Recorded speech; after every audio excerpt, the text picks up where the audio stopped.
أعوذ بالله من الشيطان الرجيم بسم الله الرحمن الرحيم فإن منكم إلا واردها كان على ربك حتما مقضيا ثم ننجي الذين اتقوا ونذر الظالمين فيها جثيا۔ اللہ تبارک و تعالی نے کلام مقدس کی ان آیات مبارکہ میں ارشاد فرمایا ہے وَإِن مِّنكُمْ إِلَّا وَارِدُهَا۔ جیسا میں نے کل کے درس میں عرض کیا تھا کہ مسائل مہمہ جو ہیں، بنیادی مسائل جن کے بغیر آدمی مسلمان نہیں ہو سکتا، وہ تین مسئلے ہیں: مسئلہ توحید، مسئلہ نبوت و رسالت، اور مسئلہ قیامت۔ اور ان تین مسائل میں بھی آدمی اپنے عقل کو حاکم نہیں بنا سکتا۔ توحید پر بھی اسی طرح ایمان لائے گا جو اللہ کے قرآن میں اور فرمان رسول میں صلی اللہ علیہ وسلم۔ ورنہ تو مکے کے مشرکین بھی کہتے تھے کہ ہم اللہ کو مانتے ہیں، ہم اللہ تبارک و تعالیٰ کے پیغمبر حضرت خلیل علیہ السلام کی ملت پہ ہیں،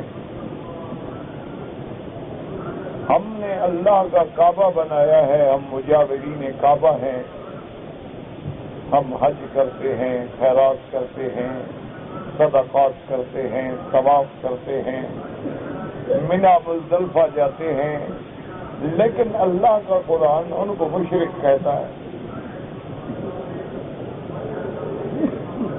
تو سمجھ ہمیں یہ بات آئی کہ اپنے کہنے سے کچھ نہیں ہوتا۔ مثلا اس دور میں جو ہندو ہیں، ہندو مت ہے یا بدھ مت ہے، یا موجودہ دور میں یہود و نصارہ ہیں، ان سب کا بھی یہی عقیدہ ہے کہ ہم تو مسلمان ہیں، ہم تو بالکل سچی دین پہ ہیں۔ وہ کہتے ہیں کہ دیوی دیوتا یہ جو ہے یہ تو بہرحال ایک منظر ہے ہمارا،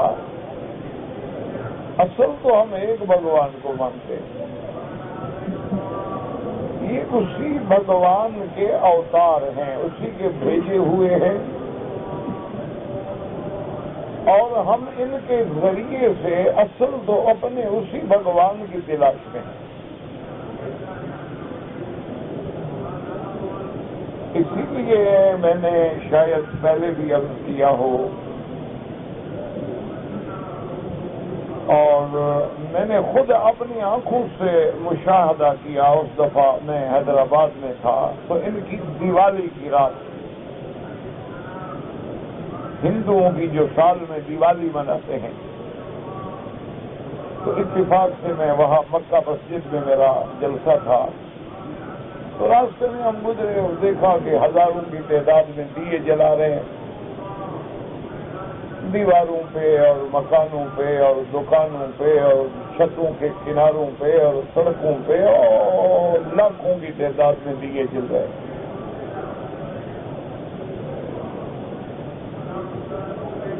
اسی طرح آپ دیکھتے ہیں کہ عیسائی جو ہیں وہ کرسمس مناتے ہیں، اس میں بھی وہ بے انتہا روشنیاں کرتے ہیں اور اپنے درخت بناتے ہیں روشنیوں کے۔ تو دراصل یہ ہے کہ کوئی اس دنیا میں پاگل نہیں ہے، ان کے پاس بڑے بڑے تعلیم یافتہ لوگ ہیں، ان میں پڑھے لکھے لوگ ہیں، ان میں بڑے باشعور لوگ ہیں، چاہے ہندو ہوں چاہے یہود ہوں نصارہ ہوں۔ تو اس دور میں جب یعنی آپ اندازہ کریں کہ اتنی ایک بجلی لگا دو تو سارا حرم روشن ہو جائے، تو پھر دیے جلانے کی کیا ضرورت ہے؟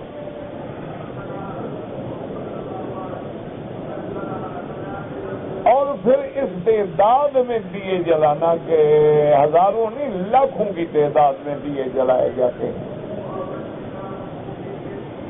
اور پھر دیے جلانے کو وہ عبادت سمجھتے ہیں ان کے نزدیک، یعنی یہ کوئی تفریح نہیں ہے، مقدس رات ہے ان کی۔ اس دیوالی کی رات میں پرشاد تقسیم کرنا، جس کو آپ خیرات کہتے ہیں وہ پرشاد کہہ دیتے ہیں، اور اس دیوالی کی رات میں ایک دوسرے کے گھر میں تحفہ بھیجنا، ہدیہ بھیجنا اور خریداری کرنا اور دکانوں پہ جا کے سودا لینا ان کے لیے بڑا برکت سمجھا جاتا ہے کہ آج کی رات ہمیں اگر دکاندار کے پاس 100 روپیہ بھی آئے گا تو وہ اس کے لیے بہت بڑی برکت کی بات ہے۔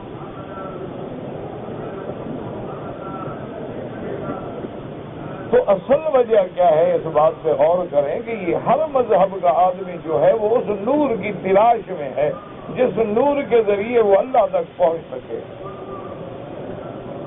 اس روشنی کو ڈھونڈتا ہے۔ اسی طرح باقاعدہ چائنیز لوگ جو ہیں ان کا بھی سال میں ایک رات آتی ہے، اور وہ بھی شمع لے کر اور بڑی بڑی بیٹریاں اور کشافات اور کینڈل اور ایسی چیزیں ہاتھ میں لے کے گلیوں میں ڈھونڈتے ہیں، پھرتے ہیں۔ تو دراصل ان سب کو ایک ایسے نور کی تلاش ہے، ایسی روشنی کی تلاش ہے جو ان کو ان کے اللہ تک پہنچانے والی ہو، ان کو بھگوان سے ملا دے، ان کو خدا سے ملا دے۔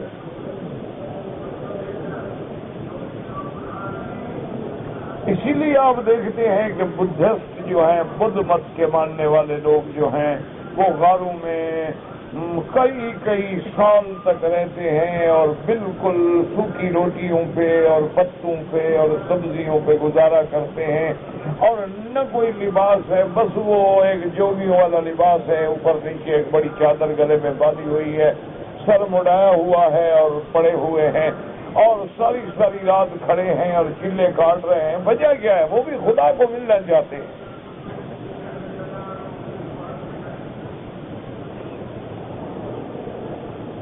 ان کو بھی دراصل اسی کی تلاش ہے، اسی میں سب سرگردہ ہے۔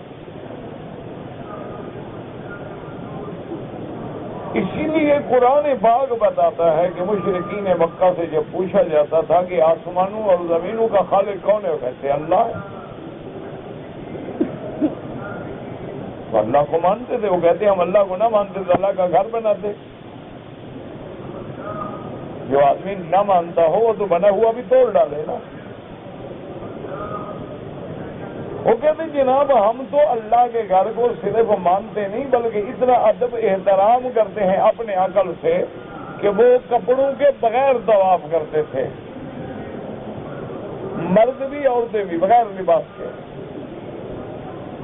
کر تو ہم بھی آج ویسے رہے ہیں، نام کا لباس تو ہم نے بھی پہنا ہوا ہے، لیکن حقیقت تو ہم بھی اڑیاں ہیں۔ جس لباس سے بدن نظر آئے اس کو بھی لباس کہا جاتا ہے۔ اور میں نہیں، میرے آقا نے رحمت دو عالم نے فرمایا ہے کہ رب قاسیات عاریات، بہت ساری عورتیں ایسی ہوں گی میری امت میں جو بظاہر تو لباس پہنے ہوئے ہوں گی لیکن عریاں ہوں گی۔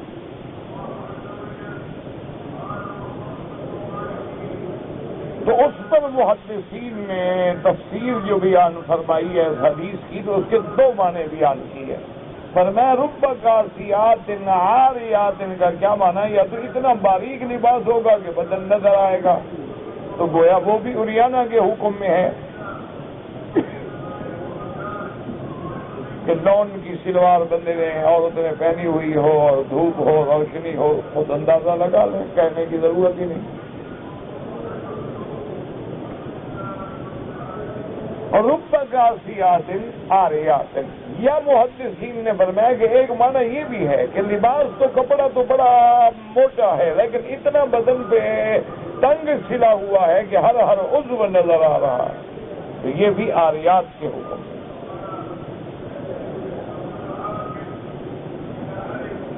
اور مشرکین مکہ جو تھے وہ تو اس تکلف میں بھی نہیں پڑتے تھے نا، آپ تو پھر بھی تکلف کرتے ہیں نا کہ جی کپڑا ہے، دوپٹہ ہے، قمیض ہے، شلوار ہے، وہ اس سے بال نظر آ رہے ہیں، بدن نظر آ رہے ہیں، لیکن ایک تکلف نہیں، وہ سیدھے کھڑے لوگ تھے، جو بات مانتے تھے مانتے تھے، جو نہیں مانتے تھے نہیں مانتے تھے، وہ کپڑے اتار کے کرتے تھے طواف۔ ہماری طرح ڈھل میں یقین نہیں تھے، اسی لیے اللہ نے اپنے نبی کو مکے میں پیدا کیا نا، ہمارے ملک میں کیوں پیدا کیا؟ اس سرزمین میں پیدا کرنے کی حکمت تو ہے نا کہ یہ کھڑے لوگ ہیں، مانیں گے تو صدیق بنیں گے اور نہیں مانیں گے تو ابو جہل بنیں گے۔ یہ آدھا تیتر بٹیر والی قوم ہی نہیں، کھڑے لوگ ہیں، بالکل سیدھی سی بات۔ ابو جہل سے پوچھا کبھی تمہاری حضور کے بارے میں کیا رائے ہے؟ انہوں نے کہا اللہ کا سچا نبی ہے۔ یعنی ابو جہل طواف کر رہا ہے ایک دوست کے ہاتھ میں ہاتھ ڈالے ہوئے، ایک قبیلے کے سردار کے ہاتھ میں، اس نے پوچھا کہ ما تقول فی محمد صلی اللہ علیہ وسلم، تمہارے ہاں سنا ہے کہ نبی پیدا ہوا ہے جس کا نام محمد رسول اللہ ہے، تم جانتے ہو؟ نے کہا ہاں بالکل، کیسے نہیں جانتے ہیں، قریش سے ہیں، ہمارے قبیلے سے ہیں، بنو ہاشم سے ہیں، عبداللہ کا بیٹا ہے، عبد المطلب کا پوتا ہے، کون نہیں جانتا؟ انہوں نے کہا تم ان کے بارے میں کیا کہتے ہو؟ اس نے کہا واللہ انہ لصادق، بالکل سچا ہے۔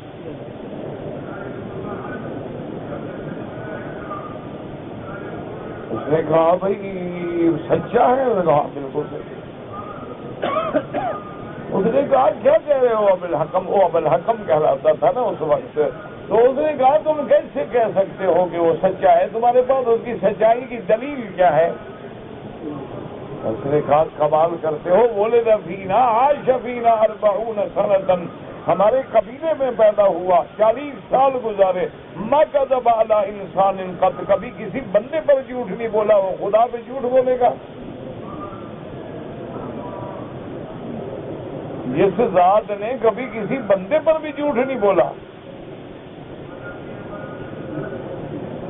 تو وہ کیسے اللہ پہ جھوٹ بولے گا کہ اللہ نے مجھے نبی بنایا ہے؟ وہ اللہ پہ جھوٹ کیسے بول سکتا ہے؟ اس نے کہا اگر یہ بات ہے تو تم کیوں مخالفت کرتے ہو؟ پھر اس کا کلمہ پڑھ لو،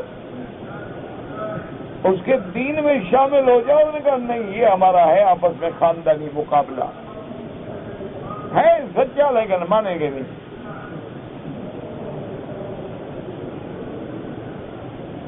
تو اس لیے اللہ نے اس سرزمین کو جو منتخب کیا ہے اپنے اس نبی کے لیے جو آخری نبی ہے، جو عالمی نبی ہے، جو خاتم الانبیاء ہے، جو انس و جن کے لیے نبی ہے، جو گورے کالے کے لیے نبی ہے، جو عرب عجم کے لیے نبی ہے۔ وجہ کیا تھی؟ اللہ نے ایسے مقام پہ بھیجا، اگر ہمارے ملکوں میں آ جاتے ہم تو نبی کو خدا بنا لیتے۔ خدا کا کام کون کرتا؟ ہم نے تو پیروں کو خدا بنا لیا، تو جب نبی کو دیکھتے ہم تو سجدے میں گر جاتے۔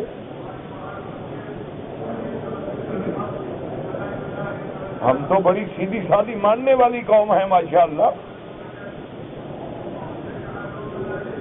یہ کھڑے لوگ تھے کہ ماننے پہ آئے تو صدیق بن گئے اور انکار پہ آئے تو پھر ابھی جہل بن گئے۔ تو ان میں یہ اینچ بینچ نہیں تھی کہ آدمی مکے میں بھی آ جائے اور طواف بھی کر لے اور سبحان اللہ جی اللہ نے عمرہ بھی نصیب فرما دیا، اللہ نے کعبہ شریف کا طواف بھی نصیب فرما دیا، زمزم بھی نصیب فرما دیا، حضور کے روضے پہ ماشاءاللہ حضرت 40 نمازیں پوری نصیب فرما دی ہیں، اور اس کے بعد سب چھٹی۔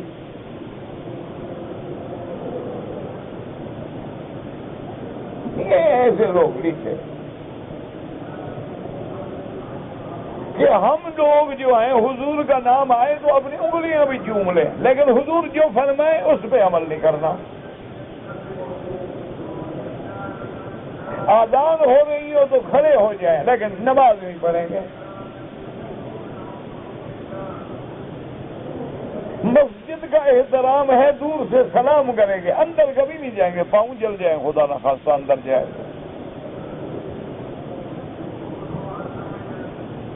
تو اس لیے آپ اس بات کو ٹھنڈی دل سے سمجھیں اچھی طرح کہ وہ لوگ جو تھے جی وہ بالکل بغیر کپڑے کے عریان لباس میں بالکل بغیر لباس کے مرد عورتیں طواف کرتے اور باقاعدہ کہتے ہیں الیوم یبدو کلہ و بعضہ.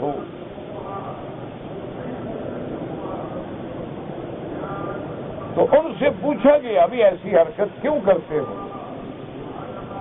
انہوں نے کہا ہم تو کعبے کا احترام کر رہے ہیں. بھائی کیسے احترام کرنے کا؟ ان کپڑوں میں ہم گناہ کرتے ہیں، پھر اللہ کے گھر میں کیسے لائیں وہ کپڑے؟ دیکھو کیسا احترام کریں، انہیں اپنے عقل سے وہ بھی احترام کریں. اسی لیے ہر آدمی اپنے عقل سے سمجھتا ہے کہ میں حق پہ ہوں، باقی سارے غلط ہیں. موسیٰ علیہ السلام کے مقابلے پہ فرعون نے کیا کہا تھا؟ اس نے کہا مجھے یہی نظر آتا ہے کہ موسیٰ علیہ السلام ہمارے ملک میں فساد پھیلانے آیا ہے. ہمارا جو ایک دین ہے اور ایک طریقہ ہے اس کو یہ چھیڑنے آیا ہے، لہذا یہ فسادی ہے، یعنی نبی فساد کرنے والا ہے.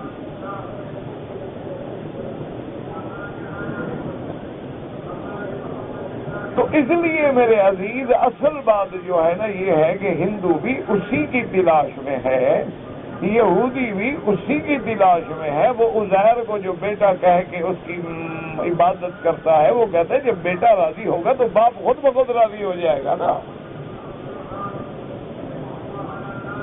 نصرانی جو ہر وقت گلے میں صلیب لٹکائے پھرتا ہے وہ بھی عیسیٰ علیہ السلام کو خدا کا بیٹا سمجھتا ہے کہ عیسیٰ علیہ السلام پھانسی پہ چڑھ گئے، ہم نے وہ یادگار بھی گلے میں رکھی ہوئی ہے.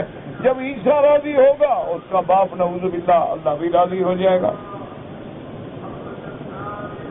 اصل بات وہی ایک ہے.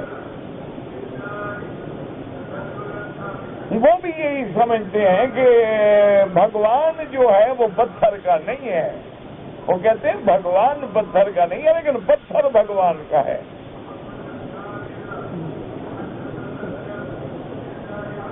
اسی طرح جیسے آج ہم بھی مسلمان ہیں ماشاءاللہ بڑے موحد ہیں اور کلمہ شریف پڑھتے ہیں اور کلمے کا ورد کرتے ہیں اور ہزارہا کی تعداد میں لا الہ الا اللہ پہ ضربیں لگاتے ہیں، لیکن قبروں پہ بھی سجدہ کرتے ہیں، غیروں کو بھی حاجت روا سمجھتے ہیں، ان کو بھی مشکل کشا جانتے ہیں، اللہ کے آگے بھی جھکتے ہیں، بزرگوں کے آگے بھی جھکتے ہیں، زندوں کے آگے بھی جھکتے ہیں، مردوں کے آگے بھی جھکتے ہیں ہم پکے وہ ہیں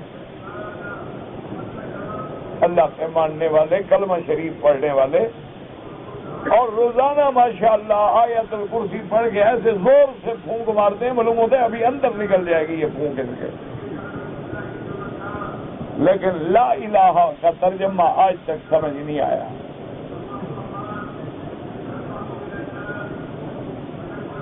صرف آیت الکرسی پہ بھی غور کرتے تھے کہ اللہ آگے اس کی تفصیل آ گئی کہ لا الہ کوئی معبود برحق نہیں مگر اللہ.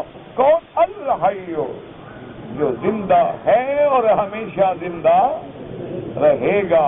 تو جن پہ موت آ گئی وہ خدا نہیں بن سکتا، وہ حاجت روا نہیں بن سکتا، وہ مشکل کشا نہیں بن سکتا. خود تو ہمارے فوت ہو گیا اس کے بعد ہماری کون کرے؟ وہ تو گیا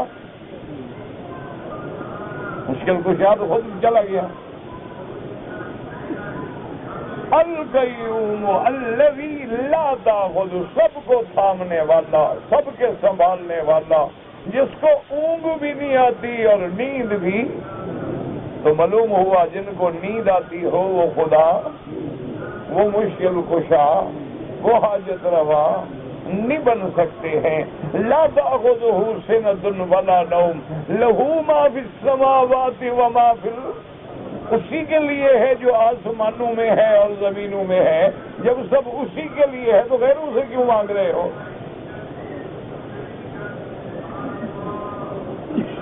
اس لیے ہمیشہ یاد رکھیں میرے عزیز کہ روشنی کی سب کو تلاش ہے لیکن وہ روشنی دیے سے نہیں ملتی، وہ روشنی ان کمکموں سے نہیں ملتی، وہ روشنی سورج سے نہیں ملتی، وہ روشنی آگ سے نہیں ملتی، وہ روشنی ایمان سے ملتی ہے۔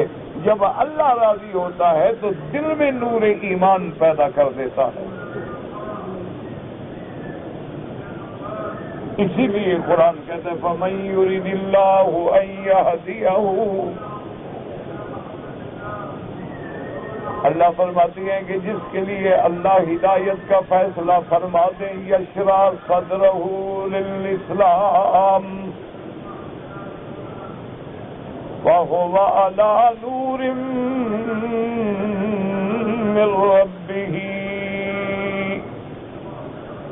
اللہ فرماتے ہیں اس کا سینہ کھول دیتی ہے، وہ اللہ کی طرف سے ایک نور پہ آ جاتا ہے۔ اللہ ولی الذین آمنوا یخرجهم من الظلمات الی النور،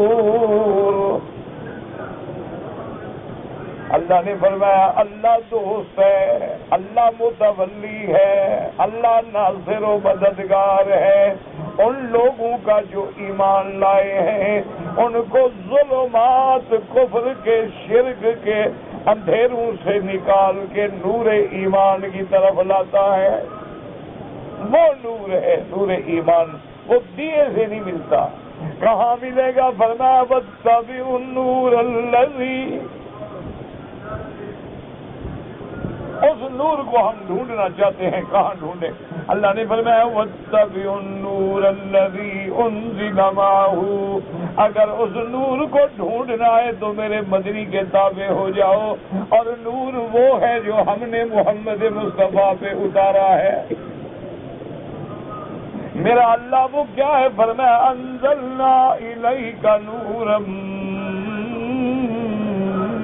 مبینا، میرا محبوب ہم نے آپ کی طرف روشن کھلا ہوا نور بھیجا ہے، اور نور ہے کیا؟ فرمایا شہر رمضان الذی انزل فیہ القرآن، کہ اگر اس نور کو پانا چاہتے ہو تو پھر قرآن کی طرف آؤ۔ تو اس لیے میں عرض کر رہا تھا کہ اگر توحید سمجھنی ہے تو قرآن فرمان محمد مصطفیٰ،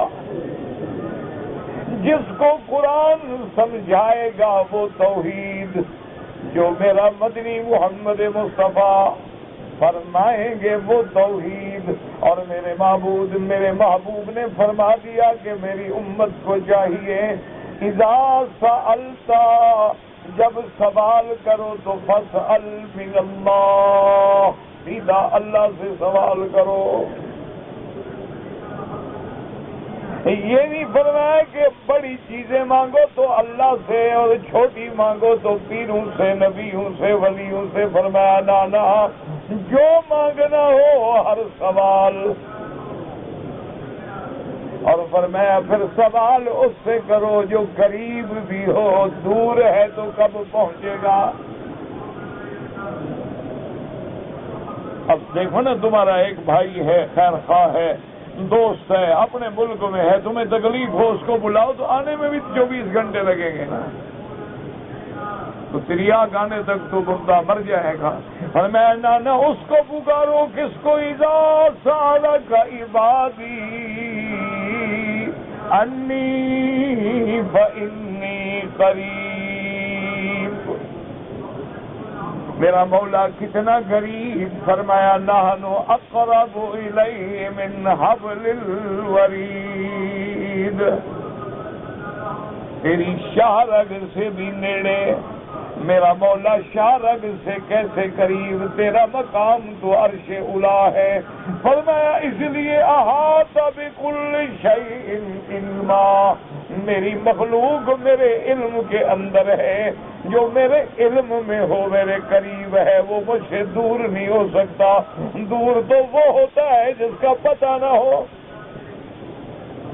اس لیے موسیٰ علیہ السلام نے جب عرض کیا کہ مولا آپ کا حکم ہے کہ فرعون کے پاس جائیں. ہم تو جاتے ہیں، تعمیل کرتے ہیں، لیکن ہمیں ڈر تو ہے فرعون سے. اس کے پاس طاقت ہے، قوت ہے، اقتدار ہے، اور اس کے پاس میرے اوپر الزام بھی ہے ایک انسان قبطی کے قتل کا. تو ہمیں ہو سکتا ہے کہ وہ نقصان پہنچائے. اللہ نے کیا فرمایا؟ قال لا تخافا، اے موسیٰ اور ہارون نہ ڈرو، اننی معکما، میں جو تم دونوں کے ساتھ. کیسے ساتھ ہو میرا اللہ؟ یہ تو تیرے نبی ہیں، بندے ہیں، آپ ان کے ساتھ کیسے؟ فرمایا اسمع و ارا، میں ہر چیز سننے والا، ہر چیز کو دیکھنے والا. جب ہر چیز میرے سامنے ہے تو گویا میں سب کے قریب ہوں. یہ معیت علمی ہے، اور معیت نصرت بھی تمہارے ساتھ ہوگی. جیسے میرے مدنی سرکار نے فرمایا تھا حضرت ابو بکر کو، لا تحزن ان اللہ معنا، بالکل غم نہ کرو، اللہ ہم دونوں کے ساتھ ہے. اس لیے اللہ نے فرمایا کہ پکارو تو اس کو پکارو نا کہ ساتھ ہو، دور والے کو کیا پکارو؟ اس کے آتے آتے تو تم مر جاؤ گے، پکارنے کا فائدہ. اس لیے حضور نے سبق دیا، یاد کر لو تو سارا مسئلہ حل ہو جائے. اذا سألت فاسأل، اذا سألت فاسأل من اللہ، جب سوال کرو تو کس سے؟ وَإِذَا اسْتَعَنْتَ فَاسْتَعِنْ بِاللَّهِ، جب مدد پکڑو تو کس سے؟ ہاں جی، یا علی مدد. یہی سکھایا حضور نے کہ جب مدد کی ضرورت پڑو حضرت علی فارغ ہیں، بلا لیا کرو. اور قوم عجیب ہے، دعا کرو اللہ ہدایت کے فیصلے فرمائے.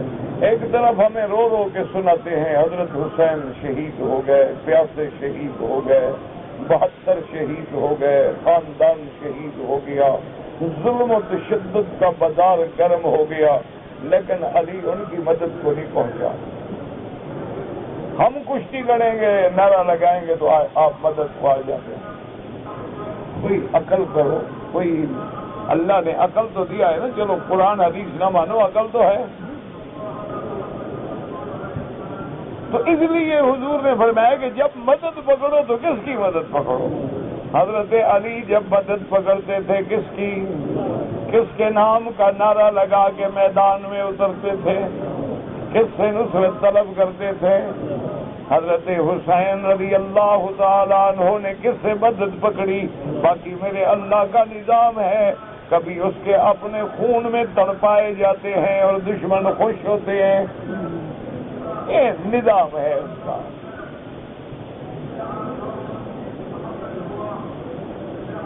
آگ میں زندہ ڈالا جاتا ہے. قرآن نے نہیں فرمایا والسماء ذات البروج والیوم الموعود وشاہد ومشہود قتل اصحاب الاخدود النار ذات الوقود اذ هم علیہا قعود وهم علی ما یفعلون بالمؤمنین شہود. آگ کی خندقیں جلا کے زندہ انسانوں کو پکڑ کے ڈال کے ہنس رہے ہیں. اور جن کو جلایا جا رہا ہے ان کا جرم کیا ہے؟ اللہ نے خود بیان کر دیا وَمَا نَقَمُوا مِنْهُمْ إِلَّا أَن يُؤْمِنُوا بِاللَّهِ الْعَزِيزِ الْحَمِيدِ. ان کا جرم یہ ہے کہ وہ مجھ میں ایمان لائے، بس یہ جرم بن گیا. پہلے ہم پڑھتے تھے نا وہ اکبر الہ آبادی کا ایک شعر، تو سمجھ نہیں آتی تھی، اب بڑی سمجھ آتی ہے. اس نے ایک شعر لکھا تھا نا کہ رقیبوں نے رپٹ لکھوا دی جا کے تھانے میں کہ اکبر نام لیتا ہے خدا کا اس زمانے. اب بڑا سمجھ آتا ہے کہ اللہ کا نام لینا کتنا مشکل ہے.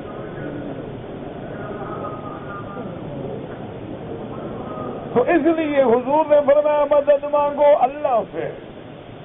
فَإِذَا تَوَكَّلْتَ فَتَوَكَّلْ عَلَى اللَّهِ. اور جب توکل کرو، آسرا کرو، بھروسہ کرو تو کس پہ؟ کیونکہ بندوں پہ کرو گے بندے تو مر جاتے ہیں، بندوں پہ کرو گے وہ تو خود بیمار ہو جاتے ہیں، بندوں پہ کرو گے وہ تو خود محتاج ہو جاتے ہیں. تو آسرا تو اس کا کرو نا جو کبھی موت نہ آئے، کبھی محتاج نہ ہو. تو اس لیے میرے عزیز اللہ آپ کو بھی اور مجھے بھی ہدایت کے فیصلے کرے کہ توحید کا معنی یہ نہیں جو تم سمجھو. توحید وہ ہے جو اللہ نے قرآن میں سمجھائی ہے اور میرے مدنی نے کھول کھول کے امت کو سنائی. وہ ہے توحید. اپنے عقل کی روشنی میں فیصلے کر لینا جو ہے وہ کوئی مسئلہ نہیں ہوتا. عقل غلط ہو سکتا ہے، عقل ناقص ہو سکتا ہے، عقل ضعیف ہو سکتا ہے، لیکن اللہ کا فیصلہ نہ غلط ہو سکتا ہے نہ ضعیف ہو سکتا ہے. اب نبوت کا دوسرا مسئلہ کیا تھا؟ نبوت کا کہ نبیوں پہ ایمان ہو، لیکن وہ بھی کیسے ہو جو اللہ نے سمجھایا ہے. کرتا ہے، موت آتی ہے، بس ختم. ایک ہمارے جیسا انسان ہے، وہ بھی مارے گئے. اور اگر محبت میں بڑھ جاؤ گے تو کہیں گے نا بابا نا نبی بشر نہیں ہوتا، نبی نور ہوتا ہے، اللہ کے نور کا ٹکڑا ہوتا ہے.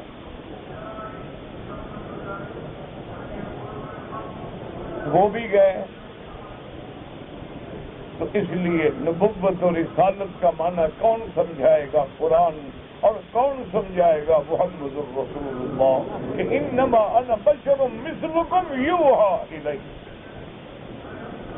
کہ میں بشر تو ہوں، انسان تو ہوں. عبداللہ کا بیٹا ہوں، آمنہ اماں کا نام ہے، حلیمہ کا دودھ پیا ہے میں نے، عبد المطلب کا میں توتا ہوں، اور حسن حسین کا نانا ہوں، خدیجہ عائشہ کا شوہر ہوں. لیکن اللہ کے ساتھ بھی میرا تعلق ہے، اس نے مجھے چن لیا ہے وحی کے لیے. پھر مسئلہ سمجھ آئے گا نبوت کا جب قرآن سے سمجھو گے. توحید سمجھو تو نبی سے سمجھو، نبوت اور رسالت کا معنی سمجھو تو نبی سے سمجھو.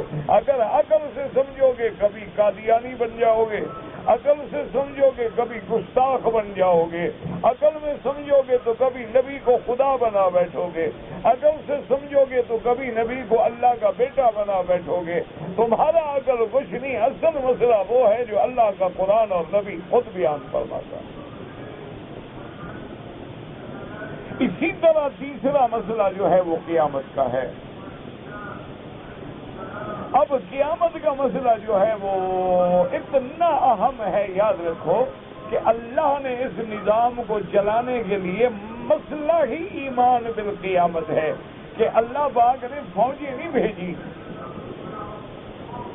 ہمارے ہاں ہوتا ہے نا جی کہ جرائم بڑھ گئے، چوری بڑھ گئی، ڈاکہ بڑھ گیا، لٹیرے زیادہ ہو گئے، اچھا جی فورس بنا دو، پولیس بن گئی، اسپیشل پولیس بن گئی، پھر گشتی پولیس بن گئی، پھر ایلیٹ فورس بن گئی، پھر رینجرز بن گئی، پھر فلاں بن گئی. اللہ فرماتے ہیں اس طرح نہیں جرائم کنٹرول ہوتے. جرائم کنٹرول ہوتے ہیں کہ اس کا خدا کے ساتھ اور آخرت کے ساتھ ایمان پکا کر دو. تم اگر فورسیں بناؤ گے تو مجرم بھی تو بڑے تیز ہیں نا، وہ کوئی اور نئی چیز بنا کے لے آئیں. فرمایا اگر تم نے امن چاہنا ہے، اگر اس دنیا کو امن دینا ہے، کسی ملک کو امن دینا ہے، تو ان کے دلوں میں اللہ کا اور آخرت کا یقین بٹھا دو. جس بندے کو یہ یقین ہو جائے کہ میں نے مرنا ہے اور قبر ہے، سوال جواب ہے، قبر کا عذاب ہے یا نعیم ہے، اور آگے پھر جنت جہنم ہے، اور ایک ایک ذرے کا حساب دینا ہے، نامہ اعمال ہے، میزان ہے، پل صراط ہے، وہ کیسے جرم کرے؟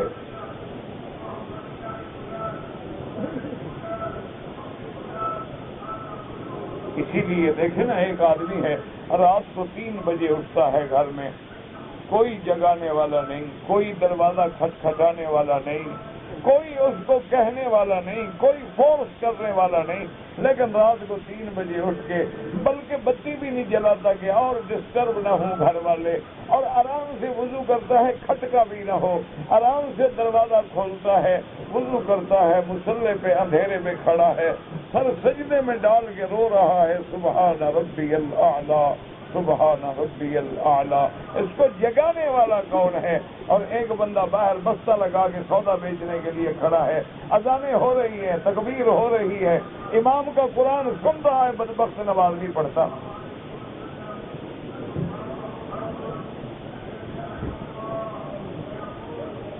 تو جس کا اللہ کے ساتھ جوڑ لگ جاتا ہے، آخرت پہ ایمان ہو جاتا ہے، سوال جواب کا سامنے منظر آ جاتا ہے، وہ کبھی غلطی نہیں کرتا، وہ کبھی جرم نہیں کرتا، وہ کبھی قتل نہیں کرتا، وہ کبھی دہشت گردیاں نہیں کرتا، وہ کبھی ڈاکے نہیں مارتا، وہ کبھی بم بلاسٹ نہیں کرتا۔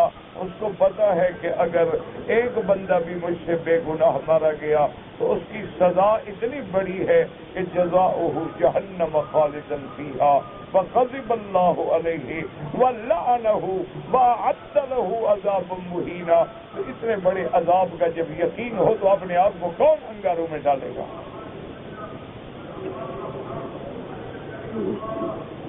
تو جرم کب ہوتا ہے؟ جب آخرت سے یقین کمزور ہو جاتا ہے۔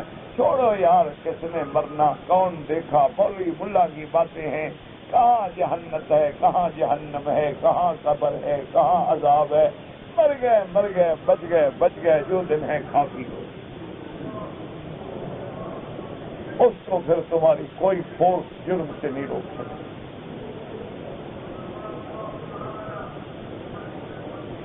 اور یہ بات بھی یاد رکھ لیں کہ جنت اور جہنم کے بارے میں بھی عقیدہ کیسے رکھیں گے؟ جو اللہ کا قرآن کہے گا یا محمد کا صلی اللہ علیہ وسلم فرمان کہے گا۔ اسی لیے قرآن کہتے ہیں نا کہ قیامت میں جب کافر آئیں گے، جہنم میں ڈالے جائیں گے، تو اس وقت روئیں گے، چیخیں گے۔ قالوا لو كنا نسمع او نعقل ما كنا في اصحاب السعير۔ کہیں گے ہائے، ہم نے اگر بات سن لی، مان لی ہوتی، سمجھ لی ہوتی تو آج جہنم میں نہ آتے۔ تو اس لیے یاد رکھو کہ قیامت جو ہے وہ برحق ہے، اور جنت جو ہے برحق ہے۔ ہر رات میرے محبوب جب اٹھتے نیند سے، آسمانوں پہ نظر پڑتی تو یہ آیت مبارک پڑھتے، ان فی خلق السماوات والارض واختلاف اللیل والنہار۔ اس آیت کے بعد آپ یہ پڑھتے، اللہم انت قیوم السماوات والارض ومن فیہن، اللہم انت نور السماوات والارض ومن فیہن، اللہم انت ملک السماوات والارض۔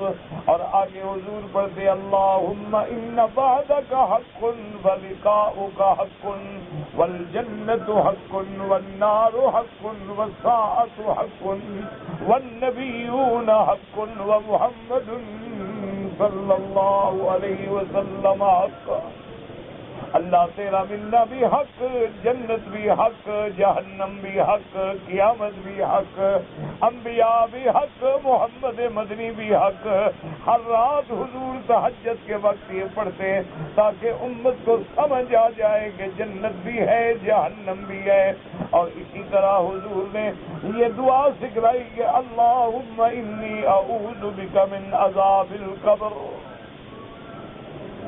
وفتنة المسيح الدجال وفتنة المحيا وفتنة الممات، أعوذ بك من المأثم والمغرم وغلبة الدين وقهر الرجال۔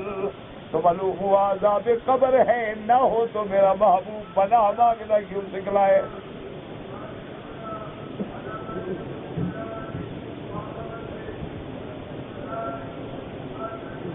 یاد رکھ لیں اس مسئلے کو کہ یہ مسئلہ بھی تب سمجھ آئے گا جب قرآن و حدیث کو مانو گے. اب عقل لڑاؤ گے کہ عذاب کیسے ہوتا ہے. اس لیے بہت سارے لوگوں نے مسلمان ہونے کے باوجود جنت جہنم کا انکار کر دیا. بعض فرقے ہیں نا معتزلہ کے، وہ کہتے ہیں جنت حق ہے جہنم حق ہے، لیکن اللہ پیدا کریں گے، ابھی ہے نہیں. اور یہی بات موجودہ دور کا پڑھا لکھا انسان بھی کہتا ہے. وہ کہتا ہے جی اگر جہنم ہوتی تو زمین کے مدار کے گرد ہم گھوم رہے ہیں، خلاؤں میں ہم نے اسٹیشن بنا ڈالے ہیں، چاند پہ ہم پہنچ گئے ہیں، مریخ پہ ہم ڈورے ڈال رہے ہیں، وہ جنت کدھر ہے؟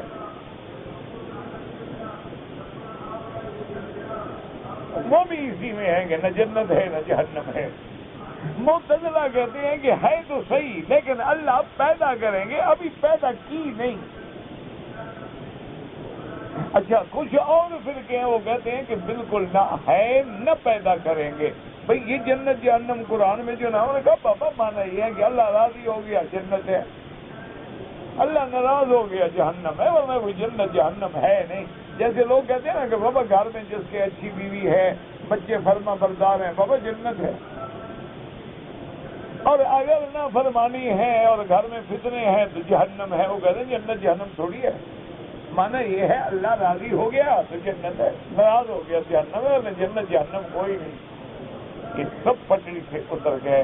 اب اصل مسئلہ کیا ہے جو قرآن نے بتلایا ہے، جو محمد الرسول اللہ نے بتلایا ہے؟ قرآن کہتا ہے وہ عزت للمتقین، کہ جنت ہم نے اپنے ڈرنے والوں کے لیے تیار کر دی ہے. یہ نہیں کہ کروں گا، جنت ہم نے تیار کر دی ہے، مانا جنت موجود ہے، جنت تیار ہو چکی ہے.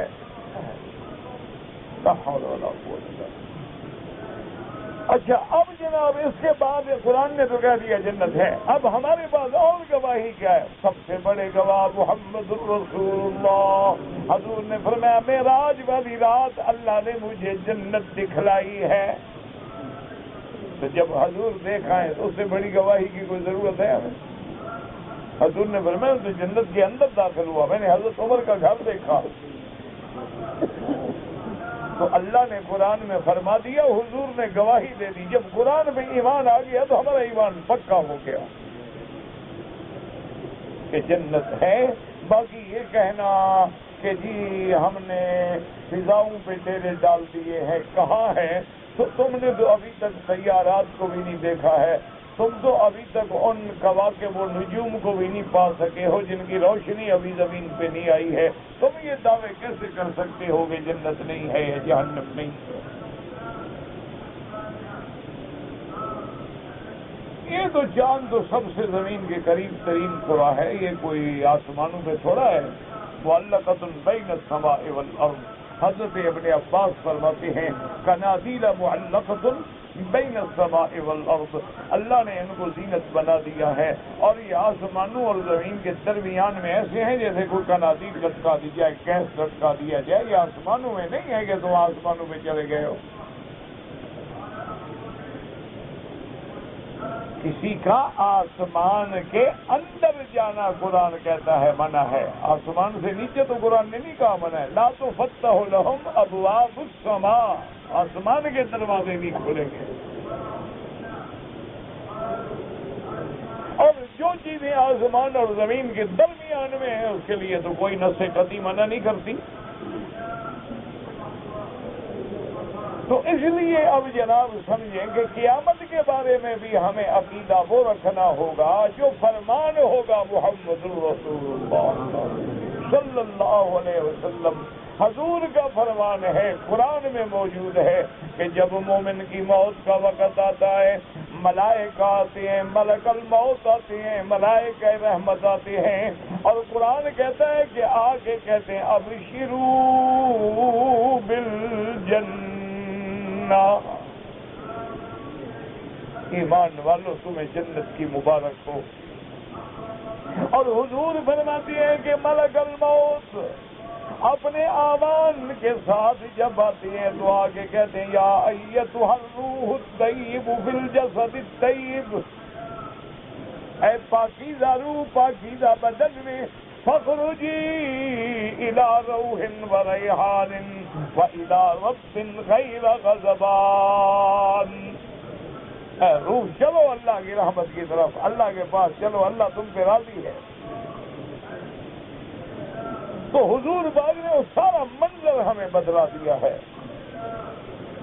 اور حضور پاک نے یہ بھی بتلا دیا ہے کہ جب میت کو ہم غسل دے دیتے ہیں، کفن پہنا دیتے ہیں، چارپائی پہ رکھ کے کندھے پہ اٹھاتے ہیں، تو میت کے گویا کہ اس کی آواز آتی ہے کہ اجلونی اجلونی، جلدی کرو مجھے میرے گھر میں پہنچاؤ۔ اور علماء نے حدیث کی روشنی میں علامت لکھی ہے کہ آپ نے دیکھا ہوگا کہ بعض جنتی آدمیوں کی ایک علامتوں میں یہ بھی علامت ہے کہ موت کے بعد ان کا جنازہ تیزی کے ساتھ قبرستان کی طرف جاتا ہے، اور لوگ دوڑ رہے ہیں لیکن جنازہ جا رہا ہے۔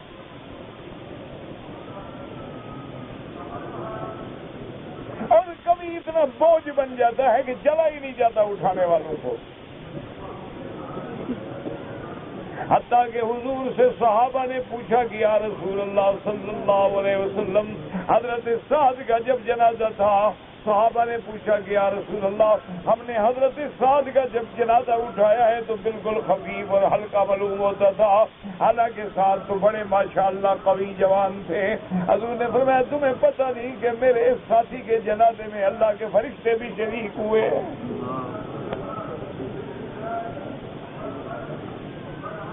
اللہ اکبر۔ حضرت شاہ ولی اللہ نے کیا بڑی بات لکھی ہے، اللہ ان کی قبر پہ کروڑوں رحمتیں فرمائے۔ دعا کرو اللہ علماء پہ جو فوت ہو گئے ان پہ کروڑوں رحمتیں فرمائے، اور جو زندہ ہیں اللہ ان کی حفاظت فرمائے۔ اللہ تبارک و تعالیٰ ان سے اپنے دین کا کام لے اور ان کو اخلاص سے عمل نصیب فرمائے۔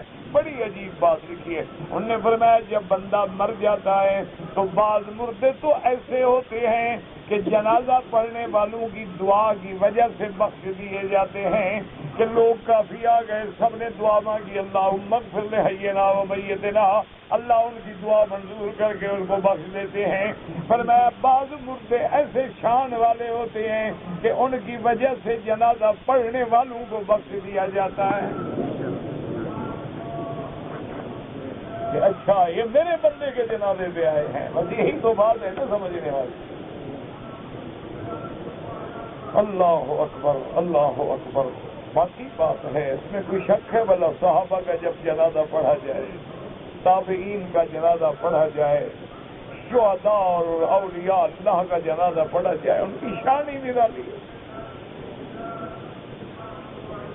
تو اس لیے ہمیشہ یاد رکھیں کہ ہمیں قیامت بھی تب سمجھ آئے گی جب اللہ کے قرآن کے دروازے پہ آئیں گے، تو جنت حق ہے، جہنم حق ہے، عذاب قبر حق ہے، سوال قبر حق ہے، لا ينکرھا الا ضال او مضل۔ باقی یہ کہنا عقل میں نہیں آتا، تیری عقل تو ناقص ہو سکتی ہے، فرمان محمد مصطفیٰ ناقص نہیں ہو۔ ایک بات ہمیشہ اللہ آپ کو بھی اور مجھے بھی صحیح دین پہ رہنے کی توفیق دے، اور دعا کریں کہ اللہ ظاہری باطنی روحانی جسمانی سب بیماریاں پریشانیاں دور فرما دیں۔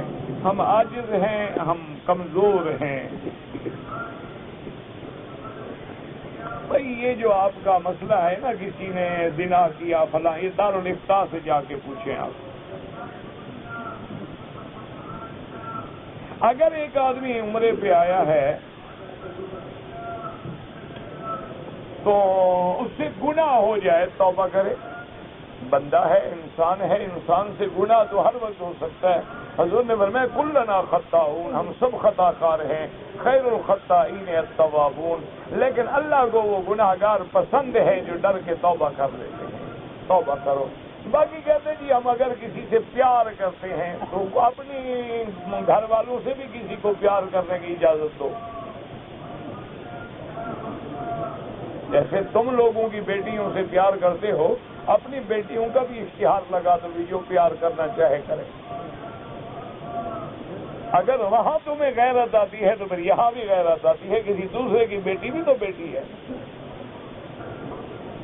اگر ایک آدمی نے پاکستان سے عمرے کا احرام باندھا ہے، طواف کیا، صفا مروہ دوڑا، مشین پھروا دی، ٹھیک ہو گیا.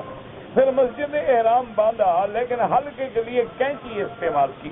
میرا بھائی اگر مشین کے بعد بال بچے ہوئے تھے، کینچی سے بال کٹے ہیں، پھر تو ٹھیک ہے. لیکن اگر 2-3 بال کٹے ہیں تو اس طرح بھی پھرواؤ اور ایک بکری دم بھی ادا کرو. سورج نکلنے سے پہلے امام ابو حنیفہ رحمۃ اللہ علیہ فرماتے ہیں کوئی نماز نہ پڑھو. سورج نکلنے کے بعد پڑھو، عصر کے بعد نہ پڑھو، مغرب کے بعد پڑھو. لیکن امام احمد بن حنبل، امام شافعی رحمۃ اللہ علیہ کے نزدیک اللہ کے حرم میں جائز ہے. یہ اللہ کی رحمتیں ہیں. دعا کرو ان مسئلوں کو جھگڑے نہ بناؤ، فتنہ نہ بناؤ. یہ تو اللہ کی رحمت ہے.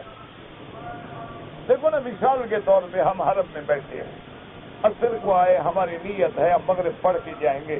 ہم نے 1 طواف کیا، 2 طواف کیے، تو آرام سے مغرب کے بعد پڑھ لو تاکہ جھگڑا ہی نہ رہے، اختلاف ہی نہ رہے، کسی حدیث کی مخالفت بھی نہ ہو. اچھا، قافلہ تیار کھڑا ہے، ساتھی باہر تیار کھڑے ہوئے ہیں، کبھی گنجائش مل رہی ہے، پڑھ لو، چلے جاؤ، کوئی انتظار نہ کرے تمہارے لیے، پریشان نہ ہو. یہ تو اللہ کی رحمت کے مسئلے ہیں. ہم نے ان کو لڑائی اور سر پھٹول اور ایک دوسرے پہ کفر کی مشینیں بنا دیا.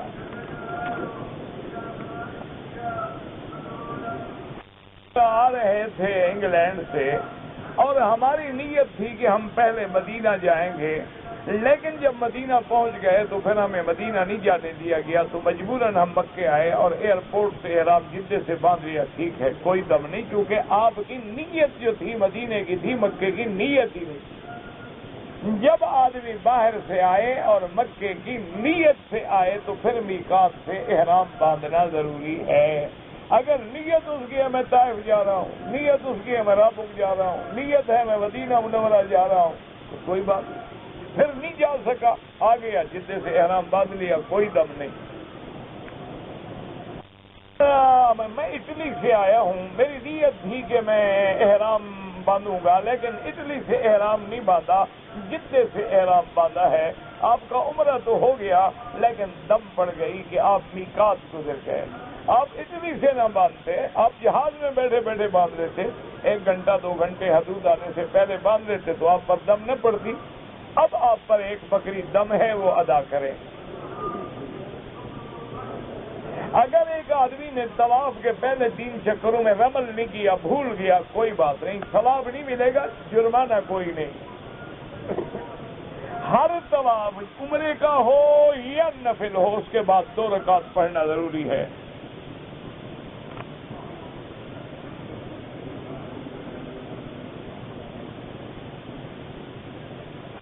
ہم کراچی سے جدہ آ رہے تھے اور ہمیں جہاز والوں نے اعلان کیا کہ مغرب کا وقت تو ہو گیا ہے، لیکن جو پڑھنا چاہتا ہے وہ سیٹ پہ بیٹھ کے پڑھے.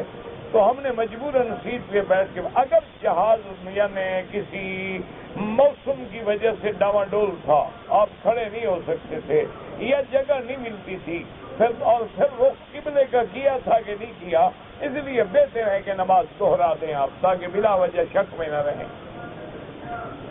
آدمی نے حج کی قربانی نہیں کی، 3 روزے رکھ لیے، 7 روزے نہیں رکھے، تو اب رکھ لینا. اللہ کا بندہ نہیں رکھے، رکھ لو، پورے کر لو 10 بس. اگر ایک آدمی 2 طواف کرنے کے بعد 2 رکعت پڑھ لے بعد میں، جائز ہے. حجر اسود پہ لڑنا، کپڑے پھاڑنا بالکل ناجائز ہے، لیکن یہ ہوتی رہے گی قیامت تک لڑائی، رک نہیں سکتی، شریعت میں جائز نہیں، لیکن ہوگی. درود شریف جو ہے ہم چلتے پھرتے بغیر وضو بھی پڑھ سکتے ہیں.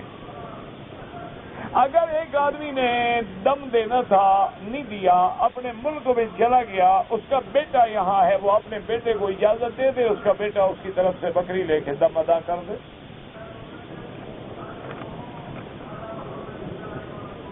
والدین کے لیے طواف کریں، عمرہ کریں، جو مرضی آئے کرو، سب جائز ہے انشاءاللہ.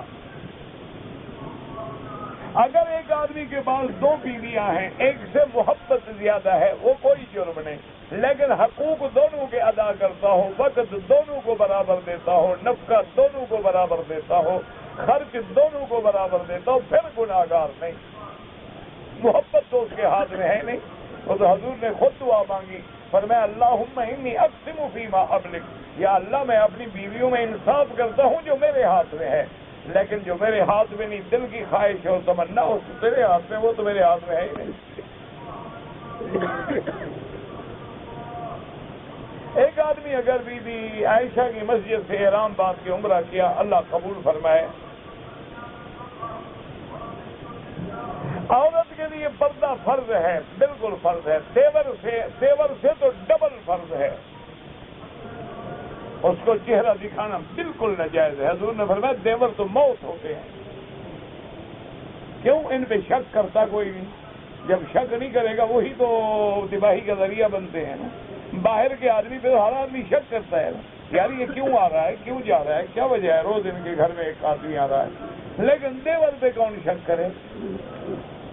اس لیے آپ نے فرمایا، حضور کے لفظ ہیں الحمم والموت، آپ نے فرمایا دیور تو موت ہے عورتوں کی، ان کو تو بالکل پردہ ہونا چاہیے۔ کہتے ہیں جی افضل ترین صدقہ کیا ہے؟ پانی کا صدقہ کریں۔ جس علاقے میں پانی نہ ہو کنواں کھدوا دیں، نل لگوا دیں، اور کوئی انتظام کر دیں، کیونکہ اللہ نے ہر چیز کو پانی سے زندگی بخشی ہے۔ کہتے ہیں جی کہ انکم ٹیکس دینا ہو تو سود کے پیسے سے دے سکتے ہیں، دونوں حرام ہیں انشاءاللہ، لیکن جب سود لینا حرام ہے تو لوگے تو دو گے نا، جب لینا ہی منع ہے تو لو کیوں؟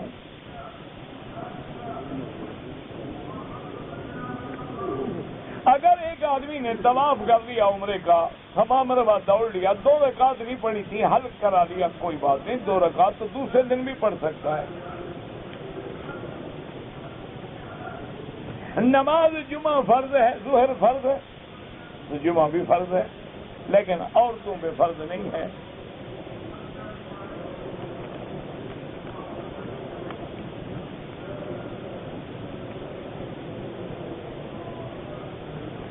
میں اٹلی سے آیا، میرے ساتھ میری بیوی بھی ہے، نیت عمرے کی تھی، لیکن احرام ہم نے نہیں باندھا، جتنے سے باندھا بتا دیا نا، دم پڑ گئی۔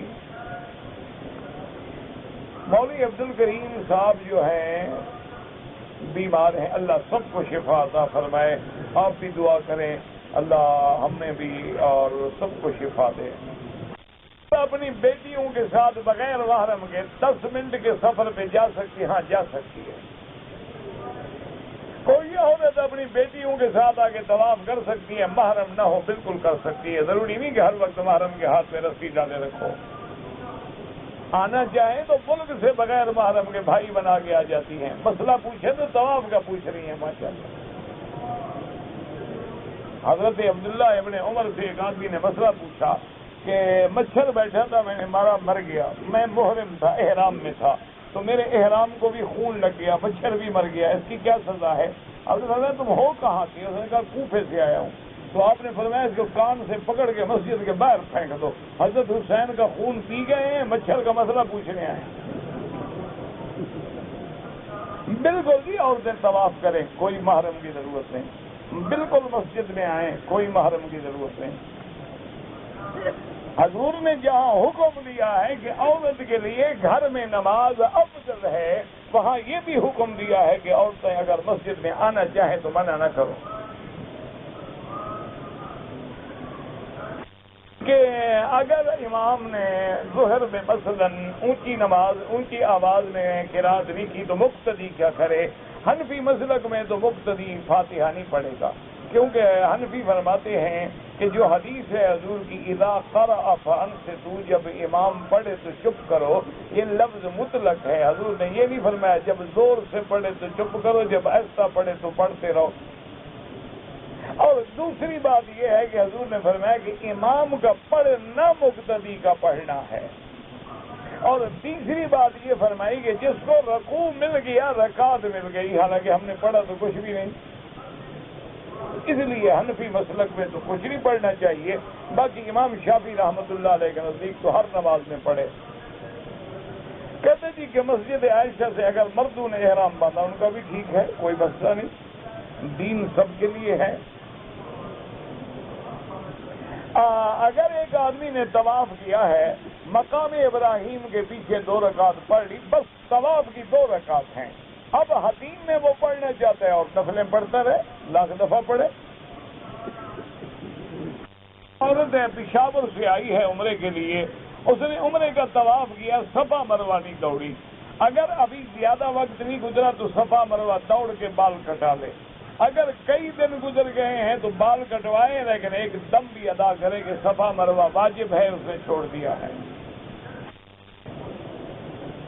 بہرحال ایک عورت نے طواف کے 5 چکر لگائے، نماز کھڑی ہو گئی، اس کو روک دیا گیا، نماز پڑھا، پھر چکر پورے کیے، پھر صفا مروہ دوڑی، بالکل ٹھیک ہے انشاءاللہ، اللہ قبول فرمائے۔